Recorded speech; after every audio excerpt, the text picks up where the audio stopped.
कि जून का महीना था। गर्मी अपने चरम पर थी। निधि कमरे में लेटे लेटे करवटें बदल रही थी। बिजली नहीं थी तो गर्मी से बुरा हाल था। उसने सोचा कि जा करके आंगन में सो जाती हूँ। उसने माँ से कहा कि माँ, मैं आंगन में खाट बिछा करके सो जाती हूँ, यहाँ पर गर्मी के मारे नींद नहीं आ रही है। और वह अंधेरे से बचते बचाते खाट ढूंढने लगती है कि तभी उसके कानों में प्रीति की आवाज टकराती है, जो माधव से कह रही थी कि सुनो जी, इस बार कैसे भी करके निधि दीदी की शादी निपटाइए। सीधा नहीं मिलता तो लंगड़ा लूला किसी से भी करवा दीजिए ताकि मेरा पीछा छूटे। उन्हें अब और मैं बर्दाश्त नहीं कर सकती। नमस्कार दोस्तों, स्वागत है आप सभी का हमारे YouTube चैनल आलोक ज्ञान गंगा में। मित्रों, आज जो कहानी मैं आपको सुनाने जा रहा हूँ वो एक गरीब लड़की की दर्द भरी कहानी है, जिसका शीर्षक है बिन ब्याही विधवा। इससे पहले कि मित्रों आप हमारी कहानी में खो जाएं, अगर आप हमारे चैनल पर पहली बार विजिट कर रहे हैं तो कृपया चैनल को सब्सक्राइब कर लें, बेल आइकन को प्रेस कर लें, ताकि इस तरीके की कहानियां जो हर रोज मैं लेकर के आता हूं उसका नोटिफिकेशन सबसे पहले आप तक पहुंचे। तो चलिए मित्रों, देर ना करते हुए कहानी को शुरू करते हैं। निधि का जन्म एक मध्यम वर्गीय संयुक्त परिवार में हुआ था। पिता 4 भाई थे, जिसमें से एकाध छोटी मोटी नौकरी करते थे, बाकी सब खेती पर ही निर्भर थे। निधि के पिता बीए पास यानी ग्रेजुएट थे। क्योंकि यह कहानी 40 साल पहले शुरू होती है, इसलिए 40-50 साल पहले ग्रेजुएशन का बड़ा महत्व था गांव में। ग्रेजुएट लोग काफी पढ़े लिखे में शुमार होते थे। अब क्योंकि उसके पिता ग्रेजुएट थे तो उन्होंने छोटी मोटी नौकरी करना अपनी शान के खिलाफ समझा।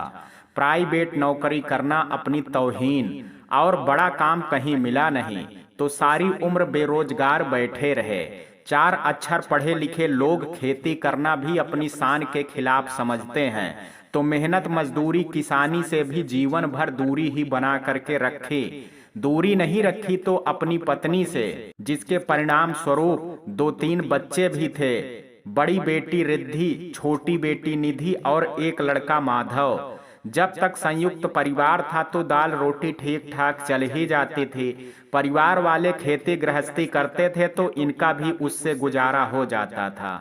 तो किसी तरह गृहस्थी की गाड़ी खींच रही थी। हट्टा कट्टा शरीर होने के बावजूद जिंदगी भर बेकार बेरोजगार नकारे रहे। इसका खामियाजा उनके बीवी बच्चों को भुगतना पड़ा। जब तक पिताजी जीवित थे थोड़ी मदद मिल जाती थी घर को चलाने के लिए। थोड़े बहुत पैसे पिताजी कभी कभार भेज देते थे, जिससे बाल बच्चों का जीवन यापन हो जाता था। तीनों बच्चे किसी तरह 10वीं 11वीं कर रहे थे। बड़ी बेटी की उम्र लगभग 30 हो चली थी।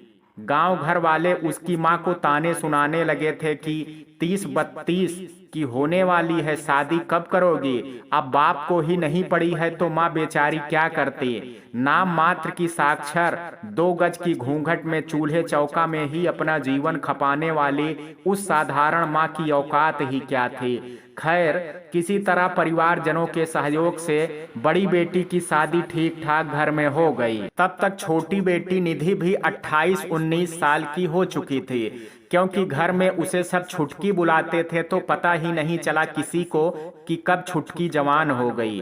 बड़ी बेटी की शादी के 1-2 साल बाद तक तो हिम्मत नहीं हुई उसके माँ बाप को छुटकी की शादी करने की, क्योंकि बड़ी की ही शादी में 4-5 लाख का खर्चा आया था, जिसमें 1-2 लाख कर्ज हो गए थे। अब कर्ज चुकाने में और पुनः शादी के लिए 4-5 लाख जमा करने में कम से कम 5-6 साल और लगने थे। चलो कोई बात नहीं, जैसे इतना दिन इंतजार किया वैसे ही 2-4 साल और इंतजार कर लेगी छुटकी। परंतु अफसोस कि 5-6 साल बाद भी छुटकी के पापा को छुटकी की शादी का ख्याल नहीं आया। छुटकी अब उम्र के 36वें पड़ाव को टच करने वाली थी। उसके बेनूर उदास चेहरे की सिलवटें साफ साफ नजर आने लगी थी। उसकी आंखों में एक मायूसी नजर आती, घोर निराशा की परछाई नजर आती, जैसे आंखें साजन के सपने देखते देखते थक चुकी हों। ऐसा लगता है जैसे सारी उमंगें, सारी बेताबियां, बेकरारियां सब खामोश हो गई हैं। उनका दुर्भाग्य ये नहीं था कि उसके पिता को उसके लायक कोई वर नहीं मिला, उसका दुर्भाग्य ये भी नहीं था कि उसके शरीर मानसिक छवि में कोई बाधा थी, कोई परेशानी थी, बल्कि उसका दुर्भाग्य यह था कि उसके पिता ने कभी उसके लिए कोई वर ढूंढा ही नहीं। अपनी सुविधा, अपनी सामर्थ्य के अनुसार कोई भी लड़का जो ठीक ठाक कमाने की काबिलियत रखता हो, उन्होंने कभी देखा ही नहीं, कभी ढूंढा ही नहीं उसके लिए। ढूंढना इसलिए कि पूर्वोत्तर भारत में लड़की वाले लड़के वालों के घर बकायदा जाते हैं, अधिकांशतः मिन्नतें करते हैं कि वह उनकी बेटी शादी के लिए मान जाए, जिसके लिए उन्हें भारी भरकम रकम दहेज के रूप में देनी पड़ती है। माना कि उसके पिता बहुत गरीब थे या अपने अहंकार, आलस्य, कुंठाग्रस्त दिमाग के कारण गरीबी झेलने के लिए मजबूर थे, परंतु चाहते तो कोई भी गरीब या शादीशुदा इंसान जिसकी पत्नी किसी कारणवश शादी के कुछ दिनों बाद चल बसी हो, उससे उसकी शादी करवा सकते थे। परंतु उन्होंने ऐसा नहीं किया, शायद ऐसा करने के लिए सोचा भी नहीं।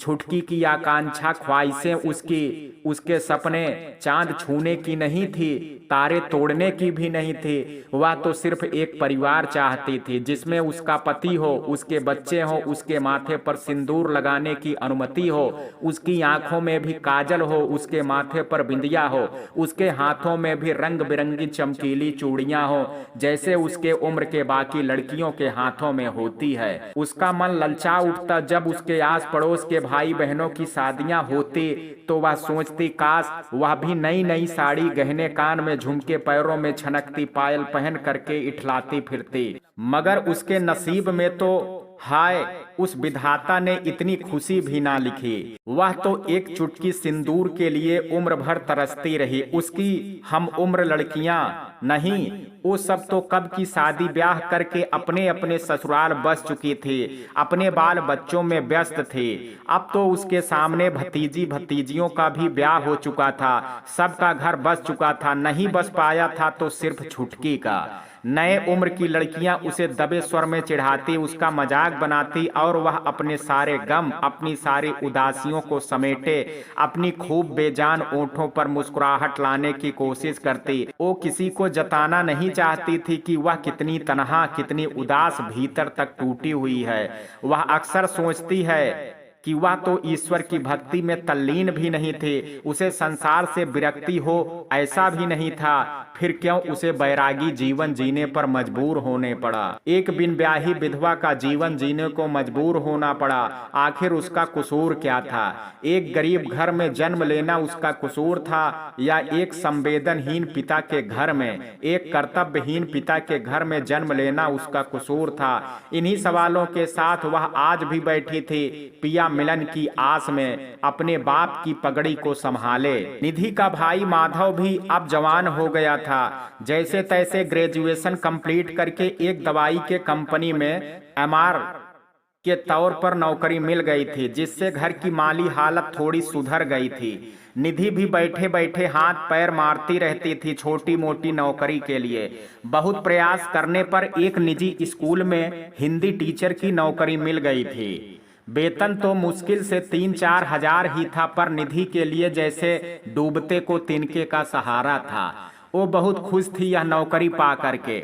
निधि का जीवन थोड़ा सरल हो गया था, उसके जीवन का एक मकसद मिल गया था। उसे छोटे बच्चों को पढ़ाना बेहद अच्छा लग रहा था। जल्दी ही वह स्कूल में बच्चों के बीच लोकप्रिय हो गई थी। 2-4 महीने पढ़ाते पढ़ाते उसकी टीचिंग स्किल बहुत बेहतर हो गया था, जिसकी वजह से दूसरे शिक्षक भी उसकी भूरी भूरी प्रशंसा करते थे। निधि संतुष्ट थी फिलहाल अपने दैनिक दिनचर्या से। हाँ, कभी कभी वह अपनी शादी को लेकर के निराश हो जाती। अब तो वह उम्मीद भी छोड़ चुकी थी, साजन के सपने देखना उसने बंद कर दिया था। अब तो इसी बात से संतुष्ट थी, उसे रोजी रोटी का एक छोटा सा जरिया मिल गया था। निधि के पिता अभी तक सो ही रहे थे, मतलब बेफिक्र ही थे। इधर माधव के लिए भी इक्का दुक्का लड़की वाले पूछ रहे थे। निधि की मां ने सोचा कि पहले माधव की शादी कर लें तो जो थोड़े बहुत दहेज मिल जाएंगे तो उससे निधि की शादी करने में सहायता मिल जाएगी। यह बात उन्होंने अपने पति को बताया। निधि के पापा इस बात के लिए राजी हो गए। फिर उन्होंने माधव के लिए लड़की देखना शुरू कर दिया। एक दूर के रिश्तेदार की लड़की प्रीति उन्हें पसंद आ गई। दहेज भी इन्होंने जितना मांगा वह लोग देने के लिए तैयार थे। प्रीति 10वीं पास थी, देखने में भी ठीक ठाक ही थी, तो यह लोग शादी के लिए राजी हो गए। कुछ दिन बाद हैसियत के हिसाब से माधव और प्रीति की शादी धूमधाम से संपन्न हो गई। निधि बहुत खुश थी कि उसके घर में नई नवेली भाभी आएंगी तो उसके घर की रौनक और बढ़ जाएगी, उसका भी दिल लगेगा। भाभी के साथ वह मिलजुल करके बड़े ही प्यार से रहेगी। शुरू में प्रीति को निधि से कोई परेशानी नहीं हुई, वह भी खुशी खुशी ही रह रही थी। परंतु धीरे धीरे प्रीति को घर में निधि की उपस्थिति खलने लगी। बात बेबात में प्रीति निधि को ताने मारने लगी। कभी कभी हंसी मजाक के बहाने अपनी सास से पूछती कि दीदी कब तक यहाँ रहेंगी माँ जी?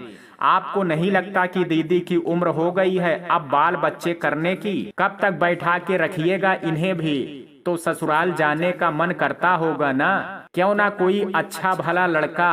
नहीं नहीं, दीदी के उम्र का तो कोई बैठा नहीं होगा, तो जो हो इनके लायक उससे कर देते हैं। गांव घर वाले क्या कहते होंगे कि अब तक बेटी को घर में बिठा करके रखा है। निधि और निधि की माँ मन ही मन तड़प करके रह जाती। बोले भी तो क्या, बेटे की कमाई से घर चलता था तो बहू को नाराज भी तो नहीं कर सकते थे, सो मन मसोस करके रह जाती। निधि किसी तरह खुद को मना के भाभी की बातों को नजरअंदाज करके स्कूल चली जाती। एक दिन ऐसा ही कुछ वाकया हुआ। निधि भाभी की बातों से चोट खा करके स्कूल पहुंचे और क्लास में पीरियड टाइम में अपने बच्चों को पढ़ाने के बजाय सोचों में गुम थे। बच्चे क्लास में शोर मचा रहे थे, तभी उधर से गणित टीचर नवीन सर गुजर रहे थे। क्लास में इतना शोर देख करके अपने क्लास में जाने के बजाय निधि के कक्ष में आ करके खड़े हो गए। क्या हुआ बच्चों, इतना शोर क्यों मचा रहे हो? देखा तो टीचर जी सो रही हैं। नवीन सर थे तो गणित टीचर, पर उन्हें मन पढ़ना आता था। वे कई दिनों से नोट कर रहे थे कि निधि मैडम के साथ कुछ तो प्रॉब्लम है। भले बताती ना हो पर दिखता है कि कुछ परेशानी में है।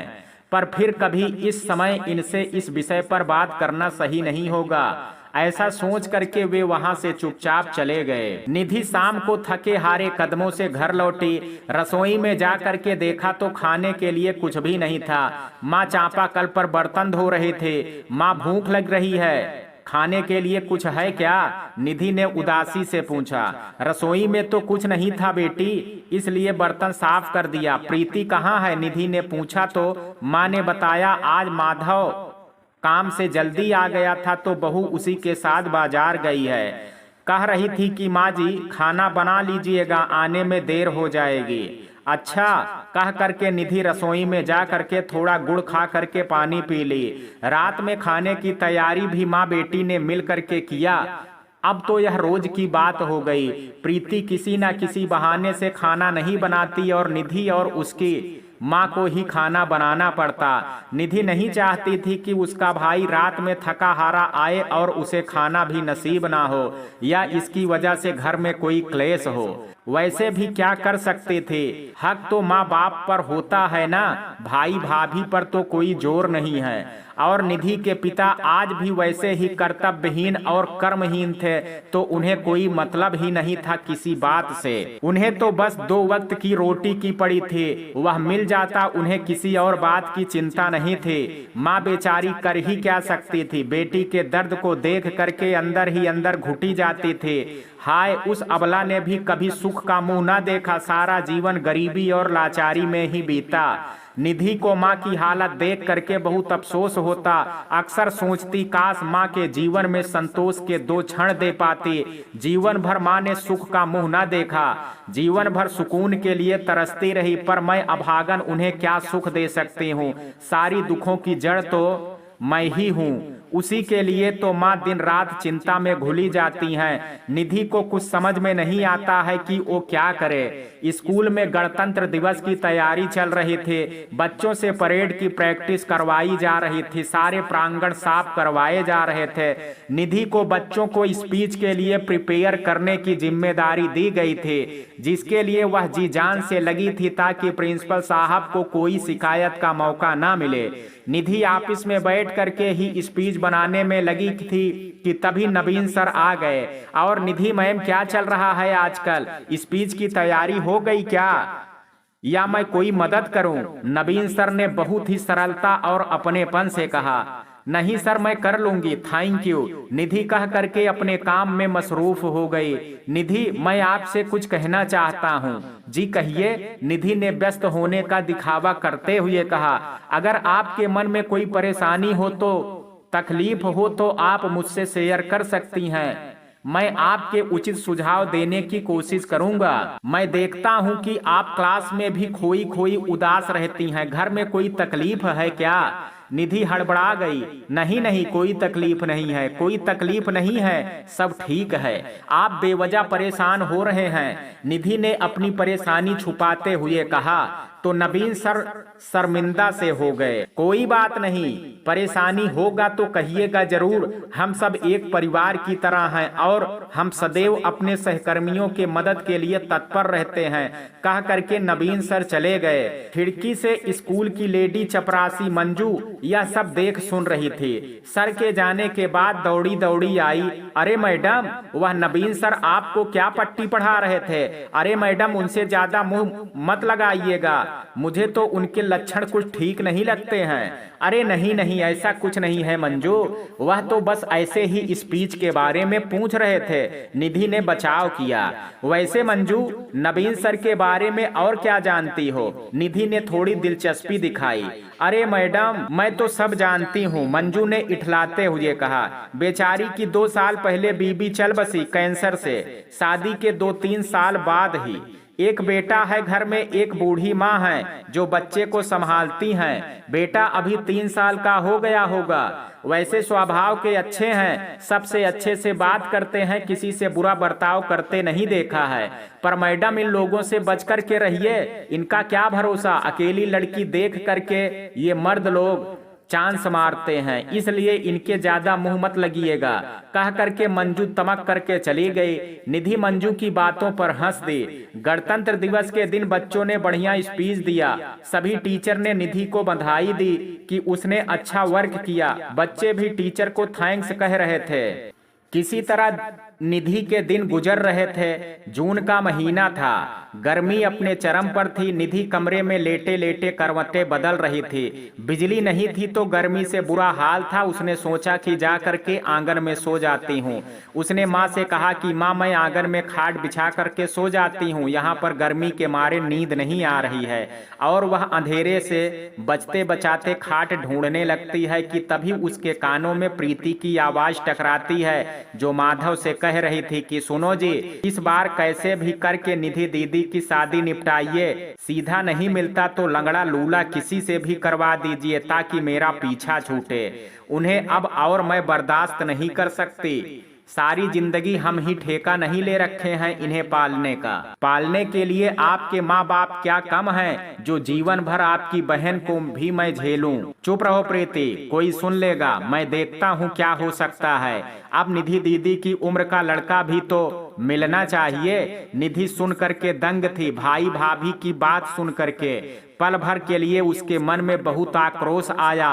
फिर वह आंखों में आंसू बन करके बाहर निकलने लगा। सोच रही थी कि ठीक ही तो कहती हैं भाभी, भला कब तक वह मुझे झेलेंगे, पर मैं अभागन कहाँ जाऊं, कोई ठिकाना भी तो नहीं है। ईश्वर जाने कब तक भाई भाभी पर बोझ बन के रहूंगी। मैं मर क्यों नहीं जाती? मुझे सांप बिच्छू क्यों नहीं काट लेता? क्या मैं कुएं में कूद करके जान दे दूं या पंखे में झूल जाऊं? गुस्से और अफसोस से उसका दिमाग काम नहीं कर रहा था, पर वह ऐसा कुछ ना कर सकी। इस उम्र में वह आत्महत्या करके अपनी माँ और पिता को दुख देना नहीं चाहती थी। निधि खटिया पर पड़े पड़े किस्मत पर आंसू बहा रही थी और सोच रही थी कि ईश्वर ने सबको एक ही जीवन दिया, पर एक जैसा क्यों नहीं दिया।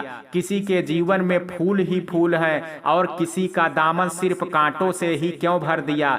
इतनी मुश्किल क्यों दे दी कि जीवन से कभी प्यार ही हो नहीं पाया। वह लगातार रोए जा रही थी और अपने किस्मत को कोसे जा रही थी। उसे कुछ समझ में नहीं आ रहा था कि कैसे इस मुश्किल समय से बाहर निकले। वह निराशा के गर्त में गिरती जा रही थी। क्या उसके जीवन में कभी सुख का एक भी क्षण आएगा जिसकी उम्मीद में वह शेष जीवन बिता सके? क्या उसकी अपनी भी गृहस्थी होगी जिसमें उसका पति होगा, उसके बच्चे होंगे और उनकी जिम्मेदारियां होंगी? हाय, उसकी आकांक्षा ही कितनी बड़ी है जो उस कठोर विधाता ने उसके ललाट में नहीं लिखा है। लोग कहते हैं कि जिंदगी खूबसूरत है, तो उसकी जिंदगी में खूबसूरती क्यों नहीं है?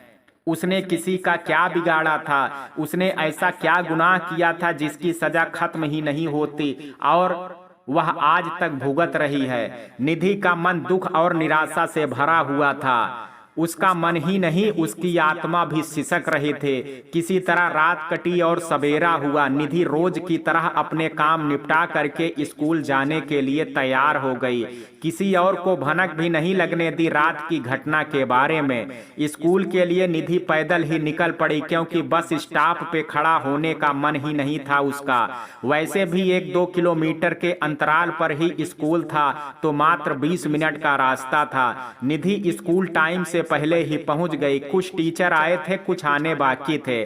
बच्चे ग्राउंड में खेल रहे थे, कुछ बैठ के आपस में बातें कर रहे थे। निधि चुपचाप ऑफिस में जा करके बैठ गई।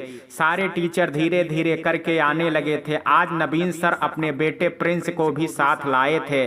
किसी ने पूछा, क्या बात है सर, आज बेटे को भी साथ लाए हैं? हाँ, वह माँ की तबीयत खराब थी, तो इसे छोड़ता तो माँ को और परेशानी होती, इसलिए ले आया।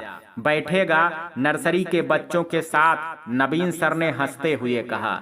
निधि मैडम आज भी उदास हैं, कुछ तो जरूर हुआ है। उनकी उदासी कम करने के लिए नवीन सर ने अपने बेटे को निधि के पास बैठा करके बिना कुछ बोले ऑफिस से बाहर निकल गए।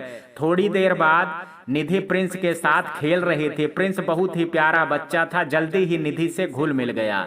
निधि अपने क्लास में जा रही थी तो प्रिंस को भी अपने साथ ले लिया। प्रिंस को अपने पास ही बिठा लिया।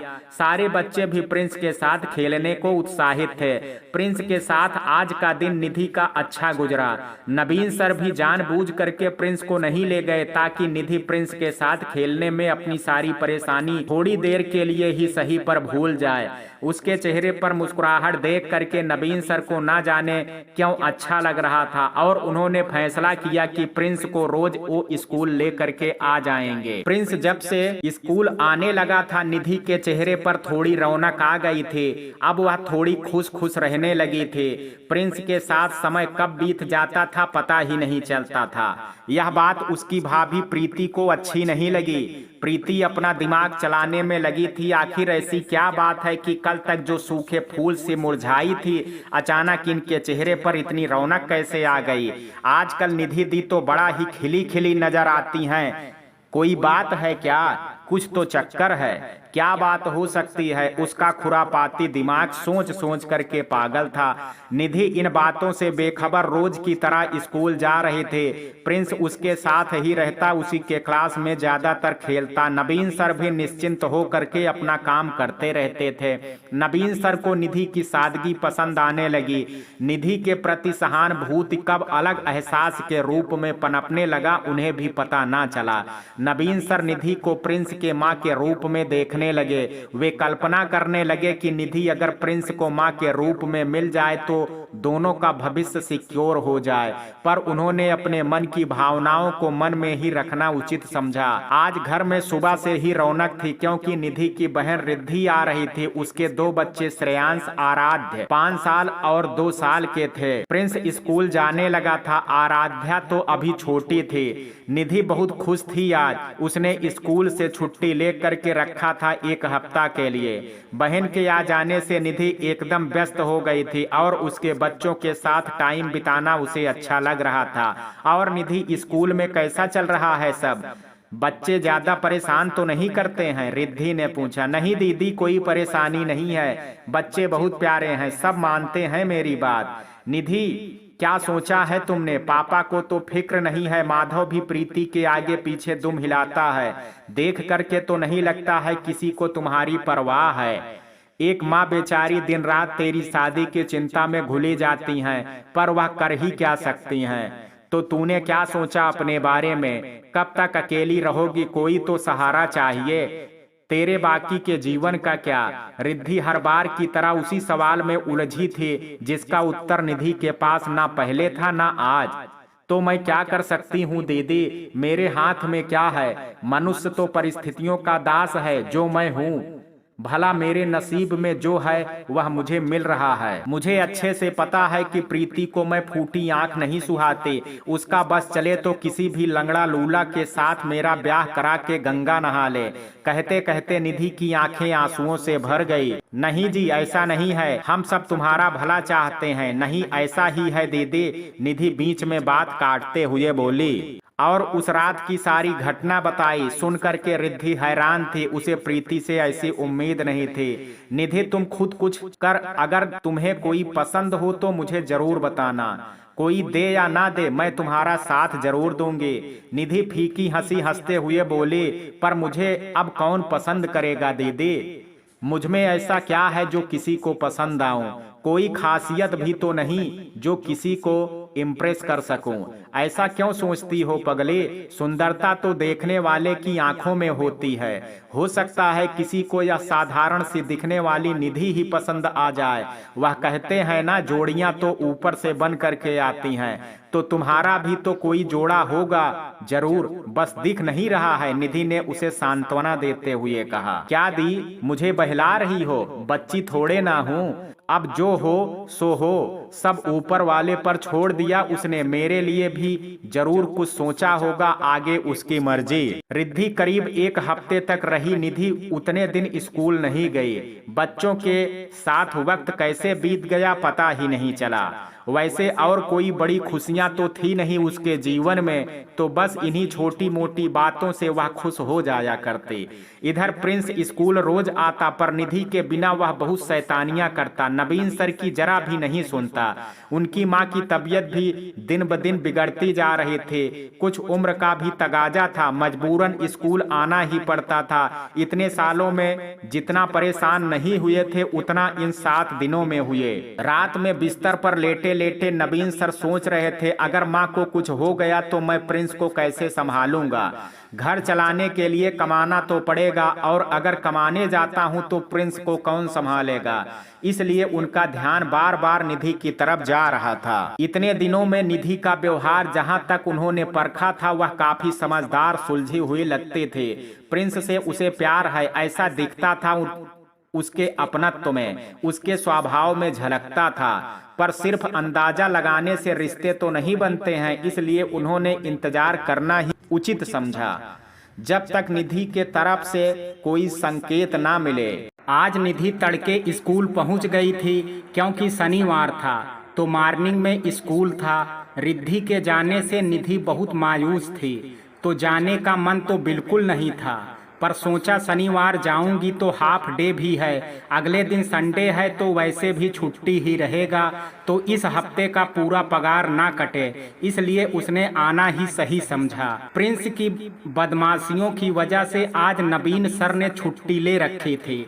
बहुत दिक्कत हो रही थी, और वैसे भी उन्हें पता तो था नहीं निधि मैडम कब तक आएंगी, सो उन्होंने ना आना ही ठीक समझा।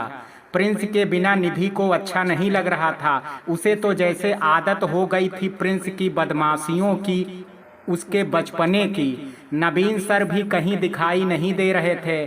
क्या बात हो सकती है, सर क्यों नहीं आए? कहीं प्रिंस बीमार तो नहीं हो गया? निधि के मन में बुरे बुरे ख्याल आ रहे थे। किससे पूछूं, कहीं कोई गलत मतलब ना निकाल ले।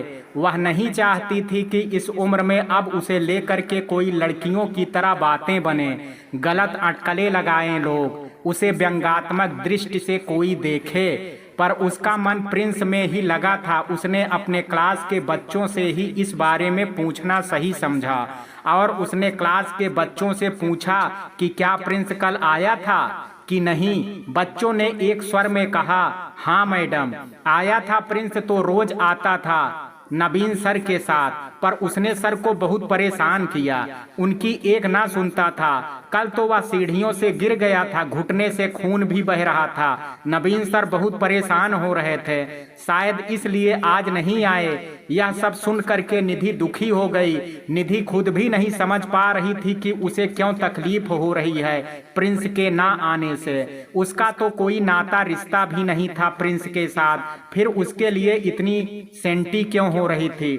जैसे तैसे उसने अपना क्लास खत्म करके लाइब्रेरी में जा करके बैठ गई, पर लाइब्रेरी में भी उसका मन उचाट हो रहा था। प्रीति ने आखिर पूछ ही लिया कि क्या बात है निधि दीदी, आजकल आपका चेहरा बड़ा ग्लो कर रहा है। पहले तो आप बुझी बुझी सी रहती थी, पर आजकल बड़ा खुश नजर आती हैं। प्रीति की बात सुन करके एक बारगी तो निधि को बहुत गुस्सा आया, पर अपने गुस्से पर काबू पाते हुए कहा कि कुछ भी तो नहीं, बस स्कूल जाती हूँ तो बच्चों को पढ़ाने में समय ठीक ठाक गुजर जाता है।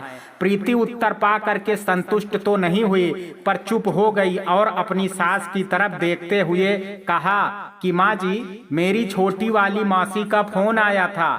बता रही थी कि उसे गांव में एक लड़का है, उसकी बीबी अभी कुछ महीने पहले चल बसी। घर में कोई नहीं है, 2 बच्चे हैं, दोनों बड़े हैं, बाहर में रह करके कंपटीशन की तैयारी करते हैं, धन संपत्ति की कोई कमी नहीं है। निधि के पड़ोस की आंटी भी वहीं थी। उन्होंने प्रीति की हाँ में हाँ मिलाते हुए कहा कि हाँ निधि की माँ, प्रीति सही तो कहती है, परिवार तो ठीक ठाक ही लग रहा है। अब लड़की की भी तो उम्र हो गई है, तो कोई 20 साल का छैला तो नहीं मिलेगा ना। निधि की माँ स्तब्ध थी, उनके मुंह से कोई बोल ना फूटे, बस मन ही मन विधाता को कोसने लगी कि हे विधाता, कैसे कैसे दिन दिखलाए आप। बस यही देखना बाकी रह गया था। निधि को तो मानो सांप सूंघ गया था। प्रीति उसके बारे में अच्छा नहीं सोचती यह तो उसे पता था, पर इतना बुरा सोचती है पता नहीं था। उसके ओंठ तो खामोश ही रहे, पर आंखों से गंगा यमुना बहने लगी, पर उसने अपने आंसुओं को छुपा लिया। वह प्रीति के सामने कमजोर नहीं दिखना चाहती थी। थोड़ी देर बाद वह खामोशी से स्कूल जाने के लिए तैयार हो गई। स्कूल में भी उसका मन कुछ खास नहीं लग रहा था। प्रिंस का भी कहीं अता पता नहीं था। नवीन सर भी अनुपस्थित थे। प्रिंस रहता तो उसके साथ दिन हंसते खेलते गुजर जाता था। आज का दिन बड़ा ही भारी गुजरा निधि के लिए। करवा चौथ व्रत नजदीक आ रहा था और सारी विवाहिता स्त्रियां व्रत की तैयारी में जुटी थी, सिवाय निधि के। इस बार निधि का मन बहुत विचलित था। व्रत ना कर पाने का मलाल हो रहा था, पर बेचारी कर ही क्या सकती थी। आज तक उसने लाल साड़ी, लाल बिंदी और लाल चूड़ियां नहीं पहनी थी। आधी उम्र निकल गई, पर हाय रे, आज तक सज धज करके 16 श्रृंगार करके दुल्हन की तरह तैयार होने का सौभाग्य ना मिला। आज तक उसने पिया की नाम की मेहंदी ना लगाई। कभी अपने नसीब पर तो कभी उस विधाता पर उसे बेहद क्रोध आता और वह फिर गुस्सा आंखों से बह करके बाहर आ जाता। इंसान के बस में इसके अलावा है भी क्या।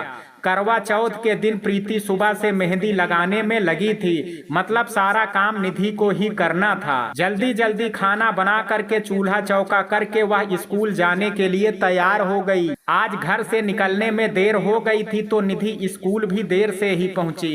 एक तो मन की अशांति, उस पर घर में इतने काम और स्कूल पहुंचने में भी देरी से वह मन ही मन झुंझला रही थी कि आज प्रिंसिपल साहब से जरूर डांट पड़ेगी। वह मन ही मन बड़बड़ाते हुए ऑफिस में जा रही थी कि सामने कुर्सी पर बैठे नवीन सर और वहीं पर खेल रहे प्रिंस को देख करके उसका गुस्सा एकदम से गायब हो गया। उसे रिलीफ का एहसास हुआ। प्रिंस को देख करके उसके होठों पर मुस्कुराहट फैल गई और प्रिंस भी आ करके उससे चिपक गया। ऐसा नहीं था कि प्रिंस किसी और के पास ना जाता, पर स्कूल में ले दे करके वो 2 ही लेडी टीचर थी, एक निधि और दूसरी अमृता मैम। अमृता मैम को दूसरों के बच्चों से खास लगाव नहीं था और एक थी मंजू, लेडी चपरासी, तो उसे काम से ही फुर्सत नहीं थी, तो ले दे के बची निधि। और वैसे भी निधि प्रिंस पर जान छिड़कती थी। स्कूल आ करके प्रिंस के साथ समय बिता करके वह अपने सारे गम, सारे गिले शिकवे भूल जाती थी। बच्चों की वार्षिक परीक्षा नजदीक आ रही थी और बच्चे पढ़ाई करते करते ऊब रहे थे। तो एक दिन प्रिंसिपल सर ने सभी टीचर को ऑफिस में एकत्रित करके कहा कि मैं सोच रहा हूं क्यों न सब बच्चों को पिकनिक पर ले जाया जाए। आप सभी की क्या राय है? सभी टीचर ने सहमति जताई कि ठीक है, चलते हैं। बच्चों का भी एग्जाम के पहले मूड फ्रेश हो जाएगा। तो प्रिंसिपल सर ने पिकनिक जाने का प्रोग्राम तय कर दिया। पर सवाल था पिकनिक के लिए कहाँ जाया जाए।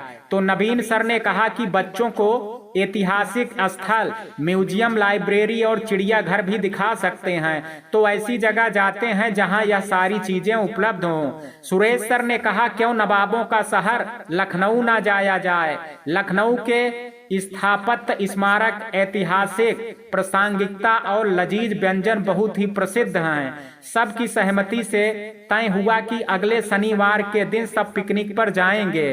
सारे टीचर को जाना कंपलसरी था क्योंकि बच्चों का ध्यान रखना आवश्यक था। सब टीचर को समझा दिया गया कि सारे टीचर अपने अपने क्लास के बच्चों पिकनिक पर जाने के लिए कम से कम 200 ट्रैवलिंग चार्ज जमा करने को कहेंगे। प्री प्राइमरी और प्राइमरी सेक्शन को छोड़ करके सभी सेकेंडरी और हायर सेकेंडरी बच्चे जाएंगे, यह तय हुआ। बच्चों ने खुशी खुशी पैसे जमा कर दिए। शनिवार सुबह 5 बजे स्कूल बस तैयार खड़ी थी। 6 बजे तक लखनऊ के लिए रवाना होना था। निधि समय पर पहुंच चुकी थी। आज उसने रोज से अलग अच्छा पंजाबी ड्रेस पहना था और लाइट मेकअप किया था। आंखों में काजल और हल्का पिंक लिपस्टिक उसके चेहरे को ग्लो दे रहे थे। निधि ने गौर किया, सबकी नजरें उस पर ही जा रही थी, जिससे वह थोड़ा झेंप गई। नवीन सर प्रिंस को साथ ले करके आए थे क्योंकि माँ की तबीयत अभी ठीक नहीं थी, तो किसके भरोसे छोड़ते, मजबूरी बस लाना ही पड़ा। प्रिंस बस में चढ़ते ही अपने पिता को छोड़ करके निधि की गोद में जा करके बैठ गया। प्रिंस को अपने पास देख करके निधि के चेहरे पर एक प्यारी सी मुस्कुराहट फैल गई। निधि को देख करके प्रिंस बहुत खुश हो रहा था। उसके साथ में खेलने मगन हो गया। निधि को पहली बार इतना अच्छे से तैयार देख करके नवीन उसकी तरफ प्रशंसा की दृष्टि से देख रहे थे। निधि को एहसास हुआ कि किसी की नजरें एकटक उसे निहार रही हैं, तो उसने नजर उठा करके अपने साइड वाले सीट पर बैठे नवीन सर को देखा, तो वे सकपकाते हुए खिड़की के बाहर देखने लगे। निधि मन ही मन मुस्कुरा दी। फिर पूरे दिन प्रिंस निधि के साथ ही रहा। बच्चों ने खूब एंजॉय किया। सबसे पहले जब जनेश्वर मिश्र पार्क देखने गए, टीचर ने बच्चों को बताया कि यह पार्क एशिया महाद्वीप का सबसे बड़ा पार्क माना जाता है। यह पार्क लगभग 375 एकड़ में फैला है। यहाँ पर एक कृत्रिम झील भी बना हुआ है जो पर्यटकों को मंत्रमुग्ध करता है। उसके बाद सब साइंस सिटी गए, जहाँ पर बच्चों से विज्ञान से जुड़ी मानव विकास और कई सारी मेडिकल साइंस की जानकारी साझा की। उसके बाद अंबेडकर पार्क, गोमती नौका विहार, बड़ा इमाम बाड़ा और चिड़ियाघर घुमाते घुमाते शाम हो गई। चिड़ियाघर में प्रिंस मचल रहा था जानवरों के पास जाने के लिए। तरह तरह के पशु पंछी, जंगली जानवर उसे एक्साइटेड कर रहे थे। प्रिंस कभी इधर कभी उधर भागते फिर रहा था और निधि उसके पीछे पीछे भाग रही थी। नवीन सर ये देख करके बहुत खुश थे। ऐसा लग रहा था कोई गैर नहीं बल्कि प्रिंस की माँ है, उसके साथ खेल रही हैं। यूं तो सभी बच्चे प्रिंस के पीछे पीछे भाग रहे थे, पर प्रिंस तो निधि के साथ ही खुश था। सुरेश सर ने नवीन सर से मजाक किया, क्या बात है सर, आपको ऐसा नहीं लग रहा है कि प्रिंस की माँ मिल गई हैं? नवीन सर ने मुस्कुरा करके कहा, नहीं ऐसा नहीं है, निधि मैडम को बच्चों में लगाव है, इसलिए प्रिंस से इतना घुल मिल गई हैं। सुरेश सर ने कहा कि क्या बात कहूँ नवीन सर, अगर आप बुरा ना माने तो। सुरेश सर ने कहा कि एक बात कहूँ नवीन सर, अगर आप बुरा ना माने तो। नहीं कहिए ना, क्या कहना चाहते हैं? नवीन सर ने उत्सुकता बस पूछा।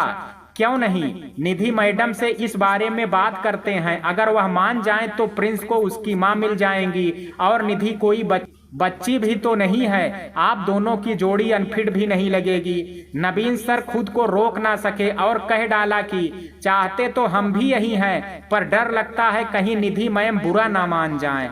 नवीन सर उलझन भरे स्वर में बोले, कह के तो देखिए, शायद आपका दोनों का भला हो जाए। सुरेश सर ने समझाते हुए कहा, ठीक है, सही समय देख करके कहूंगा। सुरेश सर और नवीन सर बहुत अच्छे दोस्त थे, तो सुरेश सर को भी नवीन सर के लाइफ की परेशानियां को देख करके तकलीफ होती थी। उन्हें चिंता थी कि उसकी मां के बाद उनका घर कौन संभालेगा। सुरेश सर कई दिनों से निधि का प्रिंस के प्रति लगाव को महसूस कर रहे थे, जो बहुत ही प्योर था, बिल्कुल प्यारा था। इसलिए उन्होंने नवीन सर्वश्रेष्ठ किया। शाम को थक हार करके सब वापस आ गए। बच्चों के पेरेंट्स समय पर लेने आ गए थे। निधि को घर अकेले जाने में थोड़ा डर लग रहा था, क्योंकि रात होने वाली थी, रास्ते में अंधेरा होगा, गाड़ी मिलेगी भी कि नहीं। निधि को चिंता सता रही थी। नवीन सर ने उसे परेशान देखा तो पूछा कि क्या मैं आपको आपके घर छोड़ दूं? सर रोज बाइक से स्कूल आते थे और आज भी बाइक स्कूल में ही लगी थी। निधि ने साफ मना कर दिया कि नहीं मैं चली जाऊंगी। नवीन सर ने फिर जोर नहीं दिया, पर मन ही मन चिंतित हो रहे थे।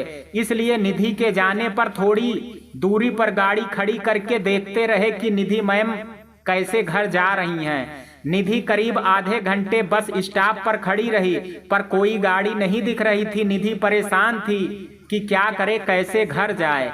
उसके पास मोबाइल भी नहीं था कि भाई को फोन करे। सोचा देर करने से अच्छा है पैदल निकल जाऊंगी। फिर वह पैदल ही निकल पड़ी।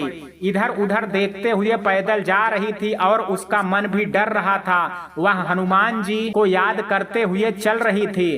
तभी एक बाइक उसके जस्ट पास हो करके खड़ी हो गई। उसने पलट करके देखा तो नवीन सर गाड़ी खड़ी करके खड़े थे और निधि से आग्रह कर रहे थे कि जिद मत करिए, अकेले इस समय जाना सेफ नहीं है, इसलिए प्लीज बैठ जाइए। प्रिंस भी जिद करने लगा कि निधि माँ, मैम उसे कहने नहीं आया, चलो ना मेरे साथ। निधि माँ शब्द सुन करके चौंक गई। नवीन सर भी अचंभित हो गए, उनसे कुछ कहते नहीं बना। प्रिंस इन बातों से बेखबर बार बार चलने के लिए कहता रहा। निधि के मन में भी क्षण भर के लिए सच में ममता उबड़ पड़ी और वह प्रिंस की बात टाल ना सके। फिर नवीन सर और प्रिंस ने उसे उसके घर के बाहर तक पहुंचाया और वापस चले गए। निधि को इतनी रात में किसी आदमी के साथ देख करके प्रीति और माँ दोनों अचंभित हो रही थी। माँ को निधि ने सब समझा दिया, पर प्रीति के मन में शक का कीड़ा पनप चुका था। वो तो माजरे की तह तक जा रही थी, आखिर चल क्या रहा है। प्रीति ने माधव के कानों में भी यह राग छेड़ दिया कि आखिर निधि दी क्या गुल खिला रही हैं। पता नहीं कौन आया था निधि दीदी को इतनी रात को छोड़ने।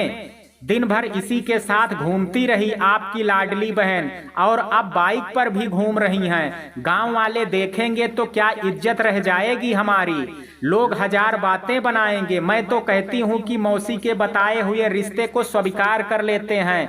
इस उम्र में मुंह काला करती घूमेंगी तो जीते जी मर जाएंगे हम लोग। लोग क्या कहेंगे, औकात नहीं हुई शादी ब्याह करने की, तू बेटी बिन ब्याही माँ बन करके घूम रही है। और भी इसी तरह के कटु वचनों से उसने माधव को कन्विंस कर लिया माँ से उस अधेड़ उम्र के व्यक्ति से निधि की शादी की बात करने के लिए। और सुबह ऑफिस जाने से पहले माधव ने माँ से बात छेड़ दी, पर संजोग से तब निधि स्कूल जा चुकी थी। माँ ने सुनते ही घर सर पर उठा लिया। माधव को खरी खोटी सुनाने लगी। उस अधेड़ व्यक्ति से शादी करने से साफ इनकार कर दिया।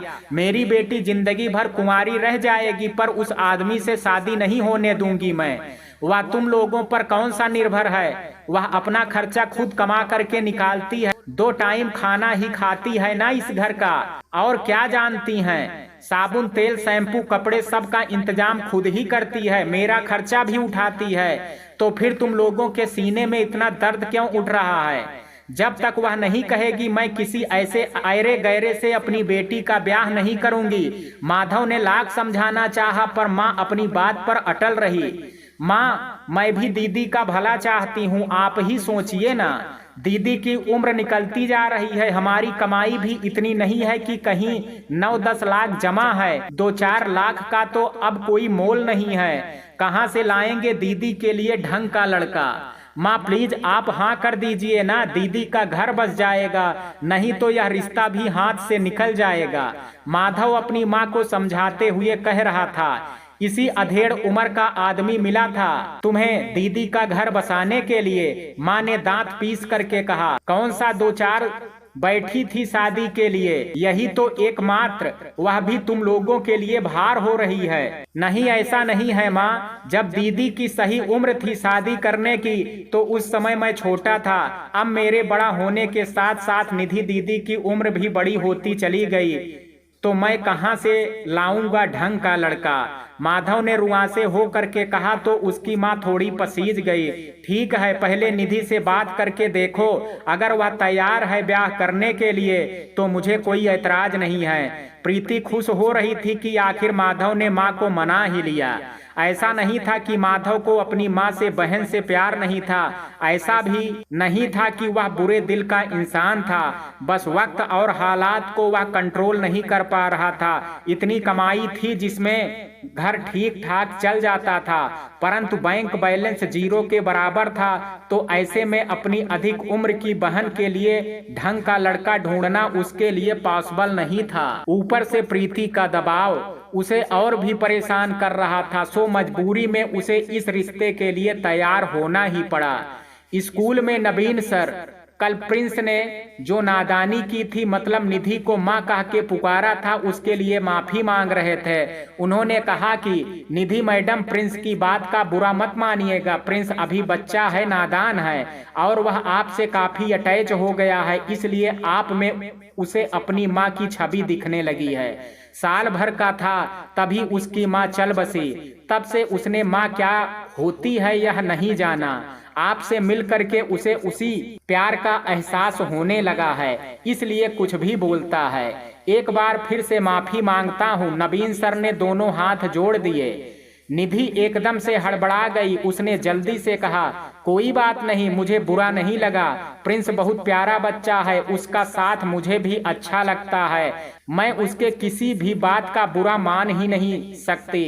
निधि मैम, बहुत दिनों से एक बात कहना चाहता हूँ, अगर आपकी इजाजत हो तो। निधि को अंदाजा नहीं था कि सर क्या कहने वाले हैं, इसलिए उसने बिना सोचे कह दिया, कहिए ना, क्या बात है। नवीन सर ने कहा कि प्रिंस आपको माँ के रूप में देखने लगा है, आप जानती हैं, अगर आप चाहें तो उसे सचमुच माँ मिल सकती हैं। निधि उनके कहने का आशय समझ गई। उसे एहसास तो पहले से ही था, पर कुछ इस तरह से इजहार कर देंगे पता नहीं था, इसलिए थोड़ी सकपका गई। उससे कुछ उत्तर देते नहीं बना। तभी क्लास अटेंड करने की बेल बजी तो वह फौरन अपने क्लास में चली गई। नवीन सर उसकी चुप्पी को इनकार समझ करके अपने आप को कोसते हुए क्लास में चले गए। उन्हें चिंता होने लगी कि मेरे कारण निधि मैम परेशान हो गई, पता नहीं क्या सोचेंगी मेरे बारे में। काश मैंने कुछ कहा ही नहीं होता, पर जुबान का क्या है, एक बार फिसल गई तो फिसल गई, अब कुछ नहीं हो सकता था। हालांकि निधि ने इतनी गंभीरता से बात को लिया भी नहीं था। निधि स्कूल से वापस आई तो माँ किचन में कुछ पका रही थी। क्या बना रही हो माँ? निधि ने आते ही पूछा। कुछ नहीं बेटी, प्रीति की तबीयत ठीक नहीं लग रही है तो उसके लिए चाय बना रही हूँ। निधि को बड़ी चिंता होती थी कि मैं नहीं रहूंगी तो माँ का क्या होगा।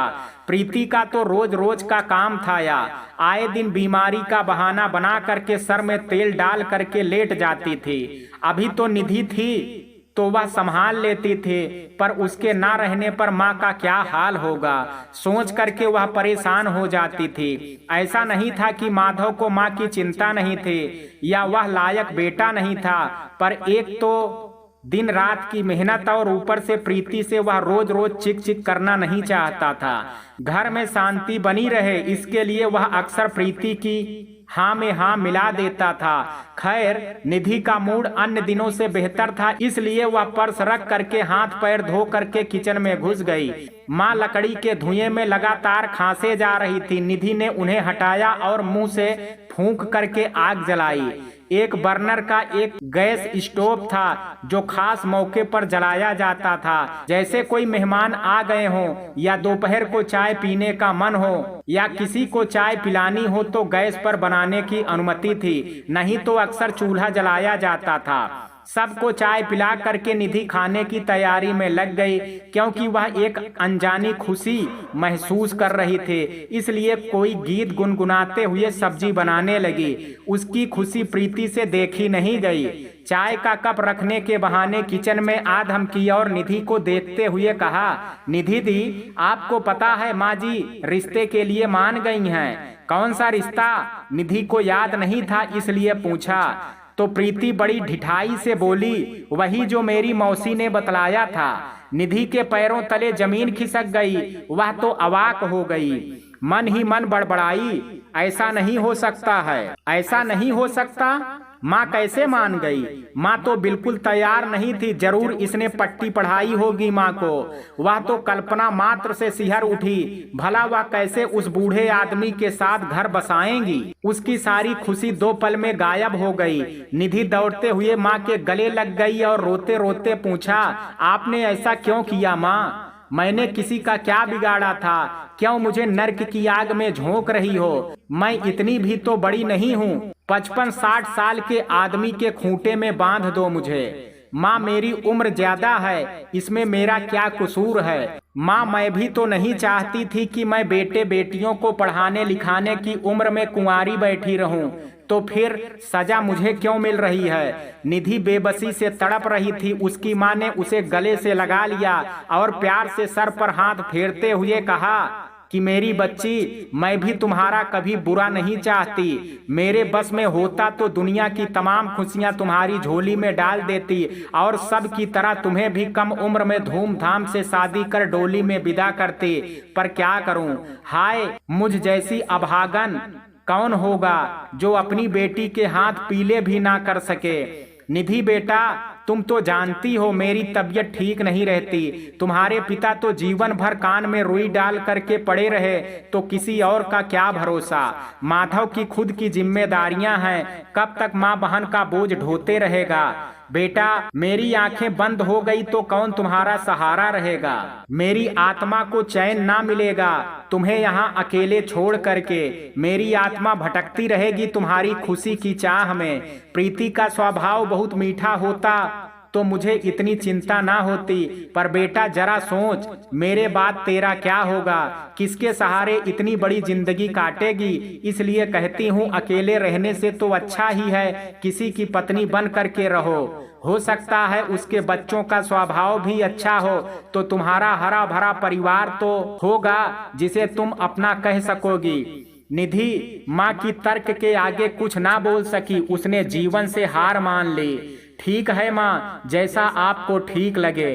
प्रीति तो खुशी से दीवानी हुई जा रही थी। आखिर उसकी जान छूटी निधि से। उसे भी मायके से और ससुराल से कम ताने नहीं सुनने पड़े थे।